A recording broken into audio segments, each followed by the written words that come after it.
Bienvenue à tous chez Thérapie Capsule. Ici Vanessa, votre psychopraticienne préférée, je l'espère. Je suis certifiée en PNL, en hypnose, en psychogénéalogie, analyse transactionnelle et je suis thérapeute conjugale et familiale. Et aujourd'hui, je vais vous parler d'un sujet intéressant, je crois, et important. Ce sont les différentes blessures psychiques que nous inflige ou qu'aggrave la personnalité narcissique dans notre vie, que ce soit narcissique ou pervers narcissique. Alors, de quoi parle-t-on? Vous avez peut-être entendu parler, et c'est assez popularisé en psychologie ces dernières années, des 5 blessures. Lise Bourbeau en parle pas mal et c'est relativement intéressant. Elle parle des blessures d'abandon, de trahison, d'injustice, d'humiliation, de rejet. Ces 5 blessures, on les a tous plus ou moins. Alors on en a souvent une principale, voire une deuxième, et on adopte en fait des mécanismes de défense pour s'en protéger. Les personnalités toxiques dans notre vie les sentent extrêmement bien. En fait, les pervers narcissiques et narcissiques n'ont pas beaucoup de talent, mais ils en ont un, c'est de flairer les failles. Exactement comme une toute petite goutte d'eau dans des millions de litres d'eau de mer attire un requin. Quand on a ces blessures-là, en fait, ça se sent. Ça se sent à notre façon de compenser, ça se sent à notre façon de nous défendre. Tout ceci, cette personne, que ce soit dans le monde professionnel, dans le monde personnel, en matière d'amour, d'amitié, de travail, le sent très bien. Et au départ, tout son talent, ça va être de colmater en apparence ses blessures. Ça veut dire que si cette personne sent que vous souffrez d'une blessure d'abandon, elle va être particulièrement présente, elle va être particulièrement soutenante. C'est comme si ça devenait un bon parent symbolique, même si c'est une relation amoureuse. Et dans les premiers temps, et c'est ça qui va attacher la personnalité victime à la personnalité toxique, c'est qu'en fait, quand on a souffert de carences affectives dans l'enfance, dans l'adolescence, qui ont fait le lit de ces blessures, qui les ont causées, qui les ont aggravées, on attend une réparation magique. Parce que bien souvent, on est encore dans les pensées magiques de l'enfance où on a l'impression que plus tard, un grand amour, une très belle amitié va nous sauver de ce sentiment de solitude intrinsèque, de cette souffrance psychique très importante. Bien souvent, dans nos familles, on n'a pas trouvé la nourriture affective qui nous manquait. Et donc à l'âge adulte, même si on a une très belle réussite professionnelle, même si on a une apparence totalement intégrée, on porte ce petit enfant en nous qui est blessé, qui est carencé, qui n'a pas été compris, qui a été abandonné, qui s'est senti différent, humilié, rejeté. Et ce petit enfant appelle réparation. Ça veut dire que dans nos interactions habituelles, c'est l'adulte qui va être présent, mais avec cette personne toxique, elle va nous mettre tellement à l'aise, elle va tellement nous donner l'illusion de nous connaître, d'être proche de nous, grâce à la technique du miroir, parce qu'elle nous renvoie de façon parfaite qui on est, nos goûts, nos valeurs, qu'on va avoir l'impression enfin d'être arrivé en terre promise, d'être arrivé à bon port, d'avoir enfin ce lien essentiel qui nous a manqué toute notre vie, parce que bien souvent, on n'a pas eu ce lien-là dans notre famille et on en est resté profondément blessé. Et donc, une fois ce lien établi, c'est la période malheureusement du love bombing, on a l'impression d'un lien de notre côté, c'est un lien extrêmement fort. Cette personne va devenir notre figure d'attachement. Bien souvent, on a un système d'attachement blessé quand on a ces 5 blessures et on est plutôt anxieux affectif. Et donc, toute cette anxiété affective, tous ces doutes autour des relations, comme par magie, avec cette personne toxique-là, ça va s'estomper. Cette personne, elle va être capable de nous combler dans un premier temps. Si on a souffert de la blessure de rejet, elle va nous faire nous sentir particulièrement intégrés. Si on a une estime de soi défaillante et qu'on a souffert d'humiliation, elle va apaiser ça, elle va nous rappeler à quel point nous sommes extraordinaires, nous avons de la valeur, nous sommes enfin arrivés en terre promise. Et du coup, nous allons abaisser toutes nos défenses habituelles.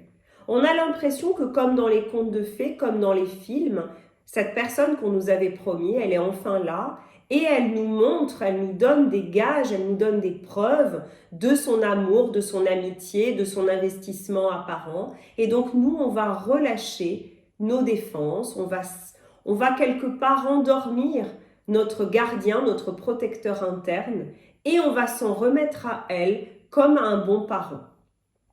Et bien évidemment, cette forme de compensation ne guérit pas nos blessures. Pour guérir nos blessures, il faudrait intérioriser un bon parent interne. Il faut aller voir notre enfant intérieur, souvent par le biais de la thérapie. Il faut l'apaiser, le comprendre, lui apporter ce dont il a besoin et constituer à l'intérieur de soi un bon parent qui va nous aiguiller, qui va nous aider, qui va nous aimer et qui sera toujours là. Bien évidemment, ça ne peut pas reposer quand on est adulte sur une personne extérieure. Une personne extérieure comme un thérapeute peut nous aider à constituer ce bon parent en nous. Mais c'est quelque chose de transitoire, cette aide thérapeutique. Là, la personne toxique, elle prétend être là tout le temps, elle prétend vous servir de bon parent et du coup, vous allez pouvoir vous en remettre à elle. Mais ça veut dire aussi que le potentiel de nuisance, le potentiel d'infliger des blessures psychiques est démultiplié. C'est pour ça que vous allez vous trouver dans une situation totalement paradoxale. Et j'ai souvent des messages, quasiment tous les jours, de gens qui me disent « Mais enfin, je ne comprends pas, j'ai compris intellectuellement tout ce que cette personne m'a fait, mais je ne parviens pas à me détacher. » Non, évidemment que non, puisque cette personne, dans un premier temps, elle vous a fait vous sentir unifié, harmonisé, complet, sans faille. C'est quelque chose que votre cerveau a intériorisé, a compris, que votre système d'attachement a compris également. Et ce système d'attachement, il va se battre pour que vous retrouviez cette personne. Donc il va atténuer toutes les prises de conscience, il va les remettre en cause, il va quasiment lui donner raison pour que vous y retourniez. Votre système d'attachement, il n'a pas la capacité de nuancer, il n'a pas la capacité de choisir qui il aime. Il aime sur un mode de survie. Et là, cette personne-là lui a donné l'illusion d'une véritable sécurité, de ne plus être en danger. Bien sûr, cette personne-là, c'est celle qui inévitablement va vous abandonner. J'ai aussi souvent des questions de gens qui me disent « Mais finalement, j'aime cette personne, si je me plie à ce qu'il ou elle demande, si j'arrive à ne plus le remettre en cause, si j'arrive à accepter… » Eh bien non, la nouvelle, c'est que non. Les personnalités narcissiques, pervers narcissiques ou narcissiques, se lassent très vite. Donc quand bien même vous leur donneriez absolument tout ce qu'elles veulent, ces personnalités vous abandonneront pour une proie nouvelle, plus excitante, plus stimulante parce que plus récente. Donc la blessure d'abandon est inévitable. En plus, ces gens-là, comme ils veulent un maximum de pouvoir, ils vont vous abandonner toujours au pire moment et de la manière la plus terrible possible. C'est-à-dire, ça peut être recevoir une lettre d'huissier et ne pas être prévenu d'une rupture. Ça peut être au moment où vous passez un examen. Ça peut être à la veille d'un accouchement, à la veille d'un décès dans votre famille. Et bien évidemment, à l'intérieur de vous, alors que vous aviez un tout petit enfant carencé, qui a manqué d'amour, qui a été abandonné, qui n'a pas été rassuré, la blessure, la déflagration va être majeure. Cette blessure d'abandon, elle va être grandement aggravée. De la même manière, avec cette personne après la phase du love bombing, vous allez connaître une phase de dévaluation, de dévalorisation. Cette personne va commencer à attaquer qui vous êtes, vos forces et tout ce que vous êtes. Et bien évidemment, vous allez connaître une blessure d'humiliation qui est encore plus grande. Parce qu'en plus, cette personne, comme elle aura ciblé et qu'elle vous connaîtra relativement bien, elle va pouvoir choisir exactement où piquer. Et ça fait encore plus mal, parce qu'en même temps, c'est de la main d'une personne qui est censée vous aimer. Donc, vous allez accorder du crédit, un crédit encore plus grand à ses paroles en vous disant si elle m'aime et qu'elle a voulu mon bien à un moment donné, peut-être que si elle m'humilie aujourd'hui, c'est pour mon bien, c'est pour que je progresse. Absolument pas, elle le fait pour avoir du pouvoir, pour vous affaiblir, pour pouvoir vous contrôler. Mais ça, vous ne le savez pas. Bien évidemment, la blessure d'injustice qu'elle va infliger sera très importante, puisqu'elle va vous lâcher, elle va vous abandonner, elle va vous piller, et que bien souvent la justice humaine sera impuissante, on n'arrivera pas à sanctionner cette personne qui en plus donnera l'illusion de repartir comme si de rien n'était, et elle, il n'y a pas de conséquences pour elle. C'est vous qui allez devoir réparer tout ce qu'elle a dégradé, qui allez devoir vous reconstruire, et ça c'est extrêmement difficile.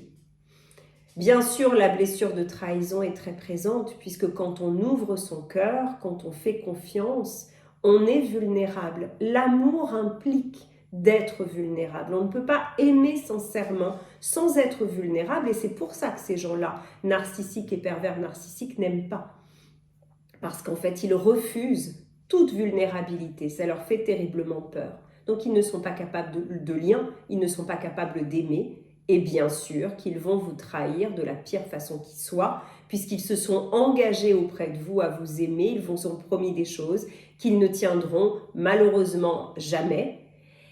Et pour finir, bien sûr, la blessure de rejet sera très importante, puisque cette personne va vous faire sentir au pinacle, sur un piédestal au début, comme quelqu'un d'extraordinaire, et ensuite elle va vous sentir comme la lie de l'humanité, comme quelqu'un qui n'a aucune valeur. Elle va abuser du gaslighting et vous allez vous sentir extrêmement mal. Donc ce qui paraissait être un remède initial tellement chouette, tellement attirant, tellement compensateur et tellement doux, va finalement se révéler terrible. Ce sont des gens, et ça explique pourquoi c'est difficile de se détacher, parce que c'est difficile aussi de faire l'état des lieux de toutes les blessures qu'ils vont laisser et de les réparer et de se rendre compte qu'on a été victime d'un jeu de dupes. Mais on peut s'en sortir, vous pouvez vous en sortir, vous pouvez réparer. Cette relation terrible, c'est une occasion de réparer tout ce qui a été mal fait, tout ce qui a été blessant dans votre vie, pour être une personnalité encore plus forte, intacte et magnifique. À très vite!